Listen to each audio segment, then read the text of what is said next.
ইউকাতিলুনা ফি সাবিলিল্লাহ ফায়াকতুলুনা ওয়া ইউকতালুন।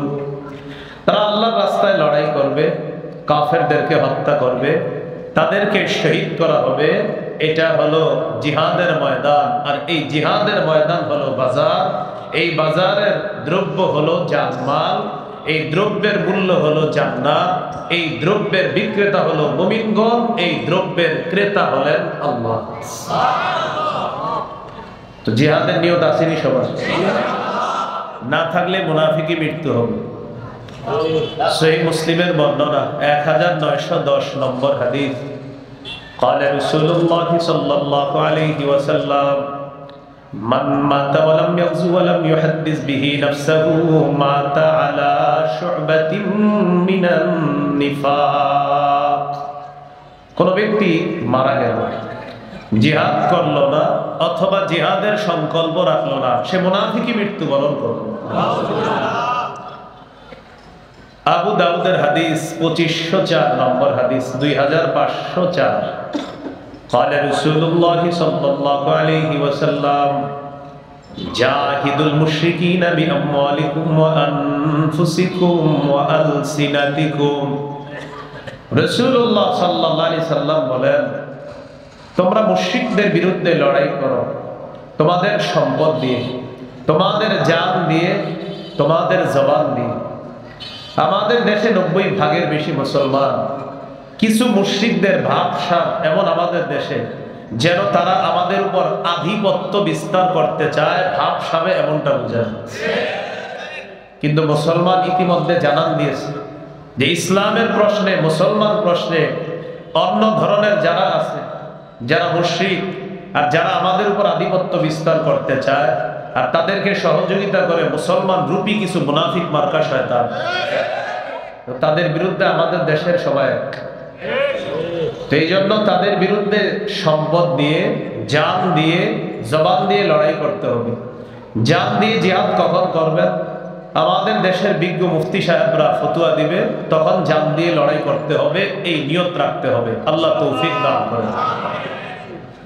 সূরাতুস সফফি 28 নম্বর পারা, 11 নম্বর পৃষ্ঠা। সূরাতুস সফফি 10 থেকে 13 নম্বর আয়াতে আল্লাহ বলেন, ইয়া আইয়ুহাল্লাযীনা আমানু হাল আদুল্লুকুম আলা তিজারা তুনজিকুম মিন আযাবিন আলীম তুমিনুনা বিল্লাহি ওয়া রাসূলিহি ওয়া তুজাহিদুনা ফি সাবিলিল্লাহি বিআমওয়ালিকুম ওয়া আনফুসিকুম যালিকুম খায়রুল লাকুম ইন কুনতুম তা'লামুন।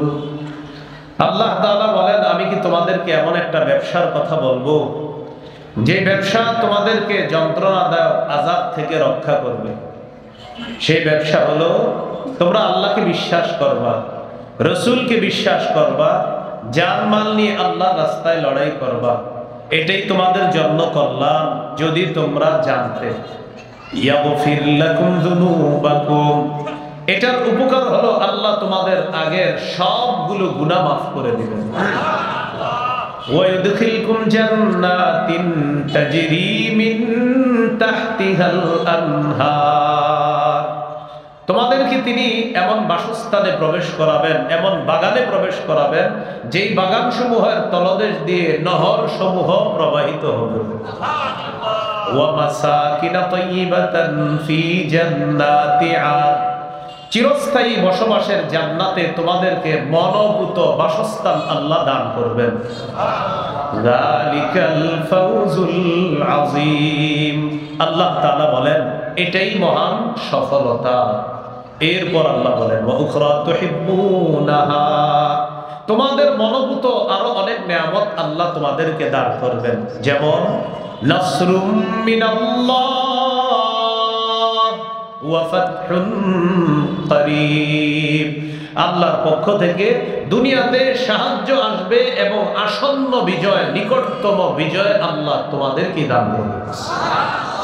তাহলে জিহাদের নিয়ত আছে তো সবার ইনশাআল্লাহ। আবু দাউদের হাদিস 2532 নম্বর হাদিস। قال رسول الله صلى الله عليه وسلم رسول الله صلى الله عليه وسلم বলেন সালাসাতুম মিন আসলিল ঈমান। নবীজি বলেন ঈমানের মূল বিষয় হলো তিনটি। বলেন ঈমানের মূল বিষয় কয়টি?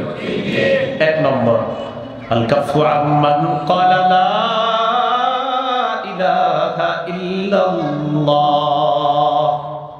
এক নম্বর, যেই ব্যক্তি বলে লা ইলাহা ইল্লাল্লাহ তাকে কথার কষ্ট দেওয়া যাবে না, কর্মের কষ্ট দেওয়া যাবে না। এটা হলো ঈমানের মূল তিনটা বিষয়ের একটা। দুই নম্বর ওয়ালা নুকাফিরুহু বিযামবিন। কোন মুসলমানকে তার গুনাহ দেখাই আমরা তাকে কাফের ফতোয়া দিয়ে দিব না। কোন গুনাহের কারণে আমরা তাকে ঠুসঠাস কাফের ফতোয়া দিয়ে দিব না। তিন নম্বর ওয়ালা নুখরিজুহু মিনাল ইসলামি বিআমালিন। কোন মুসলমানের একটা কর্মকাণ্ড দেখি তাকে আমরা ইসলাম থেকে বের করে দিব না। এই হলো ঈমানের মূল বিষয় তিনটা। যে বলে লা ইলাহা ইল্লাল্লাহ তাকে কথা কর্মের কষ্ট দেওয়া যাবে না। কোন গুনাহের কারণে সেই তাকে কাফের বলবো না। এটা ফতোয়া বিভাগের কাজ, এটা আমাদের সবার কাজ না। তিন নাম্বার, কোন মুসলমানের কোন সাধারণ আমল একটা দেখলাম আর তাকে ইসলাম থেকে বের করে দিলাম, এটা করবো না। এই হলো ঈমানের মূল বিষয় তিনটা। এরপরে নবী বলেন আল জিহাদু মাযিন মুনযু বা'সানি আল্লাহ ইলা আন ইউকাতিলা আখির উম্মতি আল মাসীহ আদ-দাজ্জাল। নবীজি বলেন আল্লাহ আমাকে যেদিন থেকে নবী বানিয়েছেন সেদিন থেকে কিয়ামত পর্যন্ত জিহাদের বিধান বলবৎ থাকবে। আমার উম্মতের শেষ দলটা দাজ্জালের বিরুদ্ধে লড়াই করবে আর আল্লাহ তাদেরকেই বিজয় দান করবে। সর্বশেষ গুরুত্বপূর্ণ দুইটা কথা নবী বলতেছে, এটা মনে রাখবেন। কি বলে দেখেন, লা ইউবতিলুহু জাওরু জাইরিন ওয়ালা আদলু আদিলিন। সবাই মিলে অনুবাদ করি, চলেন বলেন জিহাদের বিধান কোন জালেমের জুলুম, কোন বিচারকের বিচার জিহাদের বিধানকে বাতিল করতে পারবে না। কোন বিচারক যদি রায় দেয় জিহাদ নিষিদ্ধ, আমরা বলবো তুমি নিষিদ্ধ। আপনি ঠিক বললেও ঠিক, না বললেও ঠিক। কেন ঠিক? কারণ নবীজি বলছেন কোন বিচারকের বিচার জিহাদের বিধান বাতিল করতে পারবে না। এজন্য কোন দেশে যদি কোনো বিচারক রায় দেয় যে জিহাদ নিষিদ্ধ, মুসলমানরা পাল্টা বলে দিব আপনি নিষিদ্ধ। এই ঠিকটা মাঠের বাইরে যাওয়ার পরেও ঠিক থাকার তৌফিক দান করে। এই হলো জিহাদ। আবু দাউদের হাদিস 2484 নম্বর হাদিস, 2484। قال رسول الله صلى الله عليه وسلم لا تزال طائفة من أمتي يقاتلون على الحق ظاهرين على من ناوأهم حتى يقاتل آخر أمتي المسيح الدجال। নবীজি বলেন আমার উম্মতের একটা দল সদা সর্বদা হকের পক্ষে লড়াই করবে, বাতিলদের বিরুদ্ধে আল্লাহ তাদেরকে চূড়ান্ত বিজয় দান করবেন। আমার উম্মতের শেষ দলটা দাজ্জালের বিরুদ্ধে লড়াই করবে আর আল্লাহ তাদেরকে বিজয় দান করবেন। সহিহ বুখারীর বর্ণনা 3123 নম্বর হাদিস। عن أبي هريرة رضي الله تعالى عنه قال قال رسول الله صلى الله عليه وسلم تكفل الله لمن جاهد في سبيل الله لا يخرجه إلا الجهاد في سبيله وتصديق كلماته بأن يدخله الجنة أو يرجعه في مسكنه الذي خرج منه ما نال من أجر أو غنيمة। অনুবাদটা মন দিয়ে শুনুন। 23 নম্বর হাদিসটি পড়েছিলাম, অনুবাদটা হলো কোন ব্যক্তি জিহাদের ময়দানে বের হয়েছে, তার নিয়ত শুধুমাত্র আল্লাহর জন্য জিহাদ করা এবং জিহাদের ফজিলতগুলা জেনে তিনি জিহাদের ময়দানে গিয়েছেন। আল্লাহ তাআলা দায়িত্ব নিয়ে নেন, হয়তো তাকে জান্নাতে প্রবেশ করাবেন, না হয় তাকে প্রচুর গনিমতের মাল সহ গাজী বানিয়ে আল্লাহ তার বাসায় তাকে ফিরিয়ে দিবেন। ভাই ভাই একটু পরে করবেন, শেষ হয়ে যাবে, একটু পরে করেন, সবাই আপনাদের দিকে তাকাবে, একটু পরে করেন। এখানে এখন বসেন বসেন বসেন। হ্যাঁ, সহিহ মুসলিমের বর্ণনা 1878 নম্বর হাদিস। রাসূলুল্লাহ সাল্লাল্লাহু আলাইহি সাল্লাম বলেন মাসালুল মুজাহিদি ফি সাবিলিল্লাহ কামাসালিস সাইমিল কাইমিল কানিত বিআয়াতিল্লাহি লা ইয়াফতুরু মিন সালাতিন ওয়ালা সিয়ামিন।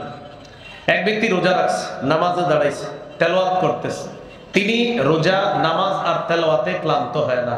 এই ক্লান্তিহীন রোজাদার, ক্লান্তিহীন নামাজ আদায়কারী, ক্লান্তিহীন তেলাওয়াতকারী ব্যক্তির যেই সওয়াব, মুজাহিদ আল্লাহর রাস্তায় পা রাখার পর ফিরে আসার আগ পর্যন্ত ক্ষণে ক্ষণে আল্লাহ তাকে সেই সওয়াব দান করেন। তিরমিজির হাদিস, 1655 নম্বর হাদিস। عن أبي هريرة رضي الله تعالى عنه قال قال رسول الله صلى الله عليه وسلم ثلاث حق على الله عونهم। রাসূলুল্লাহ সাল্লাল্লাহু আলাইহি সাল্লাম বলেন, তিন ব্যক্তিকে সাহায্য করা আল্লাহ নিজের উপর ওয়াজিব করে দেন। এর মধ্যে একজন হলো আল মুজাহিদু ফি সাবিলিল্লাহ, যে মুজাহিদ আল্লাহর রাস্তায় জিহাদরত আছে, আল্লাহ তাকে সাহায্য করা নিজের উপর ওয়াজিব করে নেন। তিরমিজির হাদিস, 1656 নম্বর হাদিস। قال رسول الله صلى الله عليه وسلم لا يكلم أحد في سبيل الله والله أعلم بمن يكلم في سبيله إلا جاء يوم القيامة اللون لون الدم والريح ريح المسك। এক ব্যক্তি জিহাদের ময়দানে গেছে, তার শরীরে একটু আঘাত লাগছে। এই আঘাত লাগার কারণে কিয়ামতের ময়দানে তার রং রক্তের কালার হবে আর তার শরীর থেকে মেশক আম্বরের ঘ্রাণ বের হবে। তাহলে জিহাদের ময়দানে আঘাতপ্রাপ্ত হওয়া। এখান থেকে অন্যদিকে একটা হাদিসের দিকে আমরা যাই। জানলাম বাজার জিহাদের ময়দান, জিহাদের ময়দানে জিহাদ করা, এতটুকু জানলাম। জিহাদের ময়দানে গিয়ে আঘাতপ্রাপ্ত হওয়া, এটাও জানলাম আমরা। আবু দাউদের হাদিস, 1449 নম্বর হাদিস। এই হাদিসের বর্ণনাকারী সাহাবীর নাম আব্দুল্লাহ ইবনে হুবশিয়িল খাতআমি রাদিয়াল্লাহু তাআলা। তিনি বলেন, আন্না রাসূলুল্লাহ সাল্লাল্লাহু আলাইহি ওয়াসাল্লাম সুইলা আইয়ুল আমালি আফযালু ইয়া রাসূলুল্লাহ। নবীজিকে প্রশ্ন করা হলো, হুজুর আল্লাহর কাছে সবচেয়ে শ্রেষ্ঠ প্রিয় আমল কোনটি? নবীজি জবাব দিলেন, তুলুল কিয়াম, লম্বা সময় নামাজে দাঁড়িয়ে থাকা আল্লাহর কাছে সবচেয়ে শ্রেষ্ঠ আমল। কিলা ফাইয়ুস সাদাকাতি আফযালু ইয়া রাসূলুল্লাহ, ইয়া রাসূলুল্লাহ আল্লাহর কাছে সবচেয়ে শ্রেষ্ঠ সদকা কোনটি? নবীজি জবাব দিলেন, জাহাদুল মুকিল্লি, কোন ব্যক্তি কষ্ট করে উপার্জন করে, কষ্টার্জিত উপার্জন থেকে সদকা করা আল্লাহর কাছে শ্রেষ্ঠ সদকা বলে গণ্য হয়ে যায়। 3 নম্বর প্রশ্ন, কিলা ফাইয়ুল হিজরাতি আফযালু ইয়া রাসূলুল্লাহ, ইয়া রাসূলুল্লাহ আল্লাহর কাছে সবচেয়ে শ্রেষ্ঠ হিজরত কোনটি আপনার কাছে জানতে চাই। নবীজি বললেন, মান হাজারা মা হারামাল্লাহু আলাইহি, কোন ব্যক্তি যদি আল্লাহর নিষিদ্ধ বিষয়গুলা থেকে বাঁচে, এই নিষিদ্ধ কাজকর্ম থেকে বাঁচাটা আল্লাহর কাছে শ্রেষ্ঠ হিজরত বলে গণ্য হয়ে যায়। কিলা ফাইয়ুল জিহাদি আফযালু ইয়া রাসূলুল্লাহ, হুজুর আল্লাহর কাছে সবচেয়ে শ্রেষ্ঠ জিহাদ কোনটি? নবীজি বললেন, মান জাহাদাল মুশরিকিনা বিমালিহি ওয়া নাফসিহি, যে ব্যক্তি নিজের জান-মাল নিয়ে মুশরিকদের বিরুদ্ধে লড়াই করে, এই লড়াই, এই জিহাদ আল্লাহর কাছে শ্রেষ্ঠ জিহাদ বলে গণ্য হয়ে যায়। 5 নম্বর প্রশ্ন, কিলা ফাইয়ুল কতলি আশরাফু ইয়া রাসূলুল্লাহ, আল্লাহর কাছে সবচেয়ে শ্রেষ্ঠ শাহাদাত কোনটি হুজুর জানতে চাই। নবীজি বললেন, মান উহরিকা দামুহু ওয়া উতিরা জাওয়াদুহু, যে ব্যক্তি জিহাদের ময়দানে শহীদ হয় আর তার ঘোড়াটাকেও যদি শহীদ করা হয়, এই ব্যক্তির শাহাদাত আল্লাহর কাছে শ্রেষ্ঠ শাহাদাত বলে গণ্য হয়ে যায়। শেষে কি বললাম? শাহাদাত। বলেন কি বললাম? শাহাদাত। তাহলে গেল জিহাদের ময়দান, জিহাদ, আঘাতপ্রাপ্ত হওয়া, এবার জানলাম শাহাদাত। শহীদ হওয়ার নিয়ত আসেনি সবার ইনশাআল্লাহ? নিয়ত রাখবেন, আল্লাহ কখনো যদি আমাদের দেশে আপনি সুযোগ করে দেন আমাকে শহীদ হওয়ার, তো আমি সবার আগে শহীদ হব ইনশাআল্লাহ। নিয়ত আছে, এরকম নিয়ত রাখবেন। সহিহ মুসলিমের বর্ণনা, 1909 নম্বর হাদিস। قال رسول الله صلى الله عليه وسلم, নবীজি বলেন, মান সাআলাল্লাহ আশ-শাহাদাতা বিসিদকিন বাল্লাগাহুল্লাহু মানাজিলাশ শুহাদাই ওয়া ইন মাতা আলা ফিরাশিহি। এক ব্যক্তি এই মাহমুদপুর থেকে নিয়ত করছে যে আল্লাহ আমি শহীদ হব, পাক্কা নিয়ত শহীদ হবে, সে নিয়ত করছে। এই ব্যক্তি যদি তার ঘরের বিছানায়ও মারা যায়, আল্লাহ তাকে শহীদদের মর্যাদায় পৌঁছায় দিবেন। তিরমিজির হাদিস, 1661 নম্বর হাদিস। قال رسول الله صلى الله عليه وسلم ما من أحد من أهل الجنة يسره أن يرجع إلى الدنيا غير الشهيد। নবীজি বলেন জান্নাতের কেউ দুনিয়াতে আসতে চাইবে না শহীদ ছাড়া, শহীদ দুনিয়াতে আসতে চাইবে। সুবহানাল্লাহ। ইয়াকুলু হাত্তা উকতালা 10 মাররাত। শহীদ দুনিয়াতে আসবে আর বলবে আমাকে যেন আবার শহীদ করা হয়, আবার যেন আমাকে জিন্দা করা হয়, আবার যেন আমাকে শহীদ করা হয়, আবার যেন আমাকে জিন্দা করা হয়, আবার যেন আমাকে শহীদ করা হয়। 10-12 যদি আমাকে শহীদ করা হয়, আমি 10 বার শহীদ হতে চাই। কেন? নবীজি বলেন মিম্মা ইয়ারা মিম্মা আ'তাহুল্লাহু মিনাল কারামা। আল্লাহ শহীদকে যে পুরস্কার দিয়েছেন, এই পুরস্কার পাওয়ার পর শহীদ বারবার চাইবে আল্লাহ আমাকে আবার জিন্দা করেন, আবার শহীদ হব, আবার জিন্দা করেন, আবার শহীদ হব, আবার জিন্দা করেন, আবার শহীদ হব। বারবার শাহাদাতের পুরস্কার আপনার কাছে চাই। যিনি শহীদ হয় তার কি অবস্থা হয় দেখেন। এই যে আমার দিকে তাকান সবাই, এই যে দেখেন ওনাকে একটা চিমটি দিলাম, চিমটি কিন্তু দেই না আবার আপনি, তো একটা চিমটি দিলে উনি হালকা আঘাত পাইছে। নবীজি বলেন শহীদ যখন শহীদ হয়, এই সামান্য একটু আঘাত তার কাছে মনে হবে, বাস শেষ, সেইভাবে শহীদ হয়ে যাবে। তো শহীদের এত মর্যাদা, এই জন্য নবীজি বলেন সহিহ বুখারী 2797 নম্বর হাদিস, 2797। قال رسول الله صلى الله عليه وسلم والذي نفسي بيده لوددت أني أقتل في سبيل الله ثم أحيا ثم أقتل ثم أحيا ثم أقتل ثم أحيا ثم أقتل। নবী বলেন আল্লাহর কসম আমার মন চায় আমাকে শহীদ করা হোক, আবার আমাকে জিন্দা করা হোক, আবার আমাকে শহীদ করা হোক, আবার আমাকে জিন্দা করা হোক, আবার আমাকে শহীদ করা হোক, আবার আমাকে জিন্দা করা হোক, আবার আমাকে শহীদ করা হোক। হাদিস দ্বারা বোঝা যায় নবী চান যে আমাকে যতবার আল্লাহ শহীদ করবে আমি ততবার জিন্দা হতে চাই, আবার ততবার আল্লাহর রাস্তায় শহীদ হতে চাই। তাহলে শহীদ হওয়ার নিয়ত আছে তো সবার ইনশাআল্লাহ? শহীদ হওয়ার কি এমন পুরস্কার যে আমাদের নবী এতবার শহীদ হইতে চায়? তিরমিজির হাদিস, 1663 নম্বর হাদিস। قال رسول الله صلى الله عليه وسلم للشهيد عند الله 6 خصال।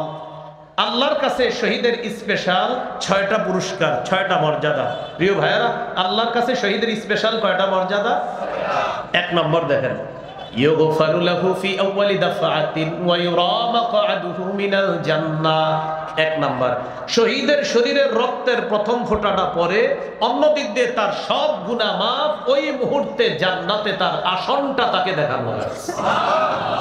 আপনারা বুঝছেন নি বিষয়টা? এই যে শহীদ হবে আল্লাহ জানেন, শহীদের রক্তের ফোঁটা পড়ছে, তার আগের গুনাহ মাফ, আর ওই মুহূর্তে জান্নাতের আসনটা দেখানো হচ্ছে। এই যে তুমি শহীদ হবা আর এখানে থাকবা, শহীদ হবা এখানে থাকবা, এখানে থাকবা, দেখানো হচ্ছে।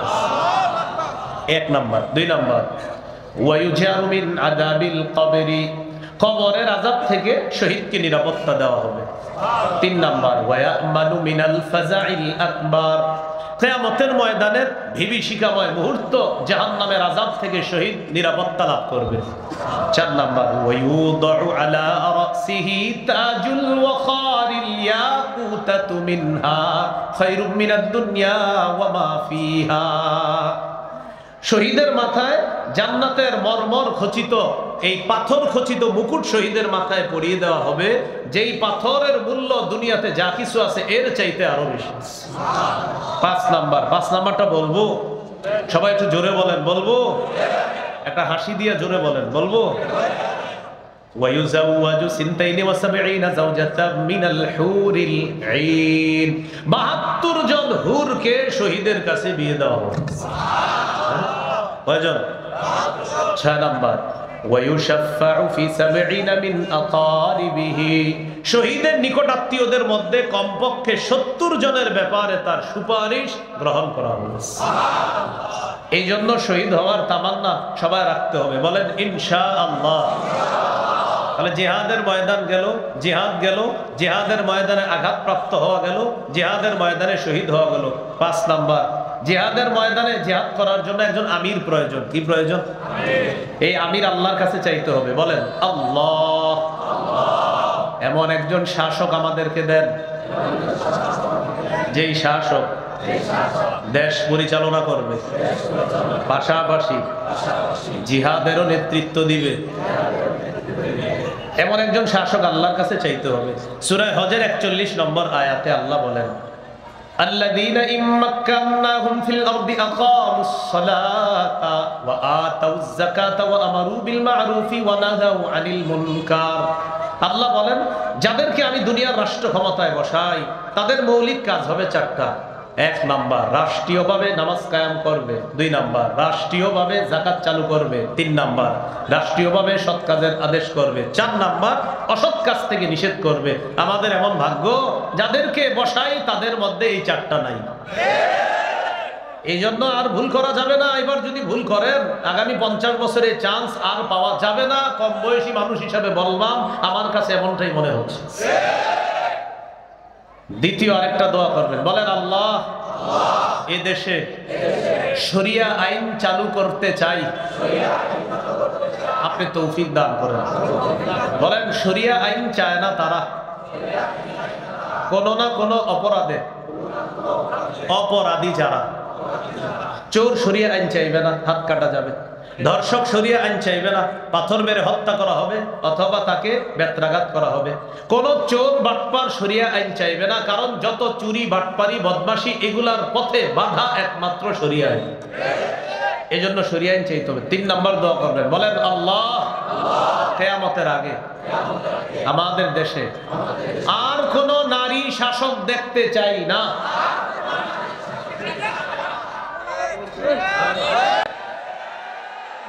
কি দেখতে চাই না? সবাই জোরে বলেন কেন? সবাই বলেন কেন? আরো জোরে বলেন। ক্বালা রাসূলুল্লাহ সাল্লাল্লাহু আলাইহি ওয়াসাল্লাম, লা ইউফলিহা কওমুন ওয়াল্লাউ আমরাহুম ইমরাআতান। কেন জবাবটা নবী দিচ্ছেন। নবী বলেন, এই জাতি কিছুতেই সফল হবে না যেই জাতি তাদের নেতৃত্বে কোন নারীকে বসায় দেয়।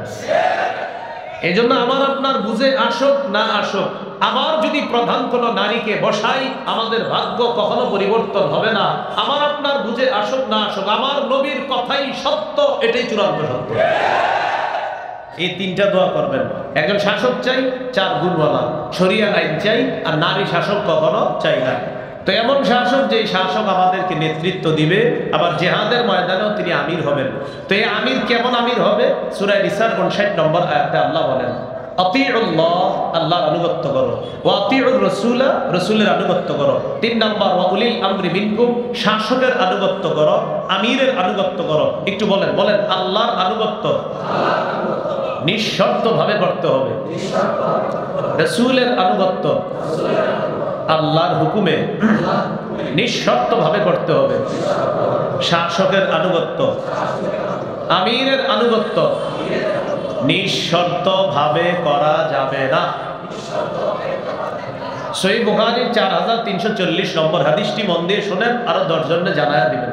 আলী রাদিয়াল্লাহু তাআলা আনহু বর্ণনা, তিনি বলেন, বাআসান নবী সাল্লাল্লাহু আলাইহি ওয়াসাল্লাম সারিয়াতান ওয়াস্তা'মালা আলাইহিম রাজুলান মিনাল আনসার ওয়া আমারাহুম আইয়ুতিউহু।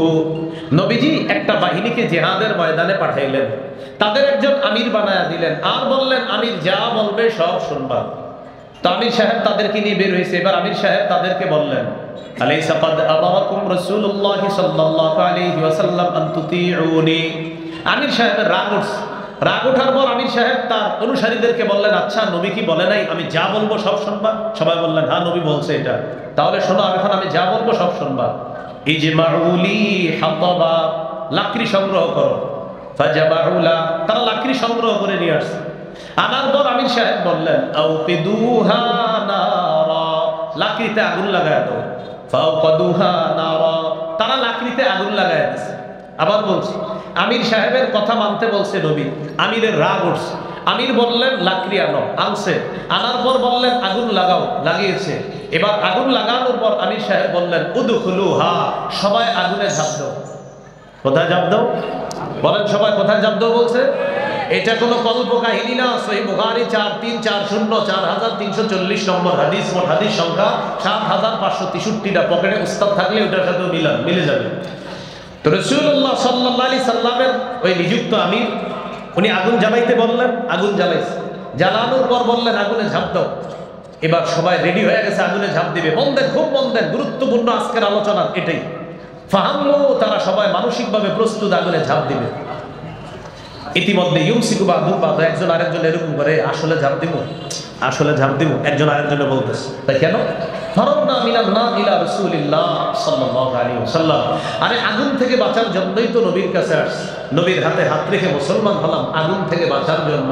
সেই নবী আমির মানতে বলছে, মানে আমি যা বলবে তা শুনবো। কেমন জানি মনে হচ্ছে। আগুনে ঝাঁপ দিব কি দিব না, দিব কি দিব না, এটা করতে করতে হাত্তা হামাদাতিন নার, আগুন নিভে গেল। বলেন আলহামদুলিল্লাহ। ওয়াসাকানা গদবুহু, আমির সাহেবের রাগও ঠান্ডা হয়ে গেল। বলেন আলহামদুলিল্লাহ। শুধু আমাদের হযরত জিটটা 10 বছরেও ঠান্ডা হলো না, আল্লাহ ঠান্ডা করে দেন। যাও। তো রাসূলুল্লাহ সাল্লাল্লাহু আলাইহি সাল্লামের সাহাবায়ে কেরামের এই ঘটনা ঘটার পর নবীর কাছে এই ঘটনাটা গেছে। যাওয়ার পর নবীজি বললেন লাউ দাখালুহা মা খারাজু মিনহা ইলা ইয়াউমিল কিয়ামা, তারা যদি আমিরের কথা শুই না আগুনে ঝাঁপ দিত, কিয়ামত পর্যন্ত আগুনই থাকতো, আগুন থেকে বের হতে পারতো না। হাদিসের শেষে নবী বলেন ইন্নামাত তাআতু ফিল মারুফ, আমিরের আনুগত্য শুধু ন্যায়সঙ্গত কথায় কাজে হবে। লা তাআতা লিমাখলুকিন ফি মাসিয়াতিল খালিক, আমির যদি নাফরমানির কথা বলে এই মাখলুকের কথা মানা যাবে না আল্লাহর নাফরমানি করতে গিয়ে। তাই কোন আমির যদি কোরআন সুন্নাহের অপব্যাখ্যা দেয় আর আলেমরা যদি এটা ধরিয়ে দেয়, আলেমদের কথা মানাটা সৌভাগ্যের লক্ষণ, না মানা নিঃসন্দেহে পথভ্রষ্টতার লক্ষণ। কি ঠিক বলেন? আমরা 31শে জানুয়ারি, 1-2 ফেব্রুয়ারি আমরা প্রমাণ করে দিব আলেমদের কথা আমরা মানি ইনশাআল্লাহ। 31শে জানুয়ারি, 1-2 ফেব্রুয়ারি টঙ্গীর ময়দানে উপস্থিত থাকবো ইনশাআল্লাহ। মনে থাকবেন ইনশাআল্লাহ? তবে জিহাদের ময়দান, জিহাদ, আঘাতপ্রাপ্ত হওয়া, শহীদ হওয়া আর একজন আমির, এই 5টি বিষয় আপাতত আজকে শেষ হলো। আল্লাহ তাআলা আমাদের সকলকে যে কথাগুলো বললাম শুনলাম আমরা সবাই যেন আমল করতে পারি, আল্লাহ তাআলা তৌফিক দান করেন। আমিন। ওয়া আখিরু দাওয়ানা আলহামদুলিল্লাহি রাব্বিল আলামিন। ভাই শুনেন, আমরা ভাই ইনশাআল্লাহ নামাজের পরপরই আলোচনা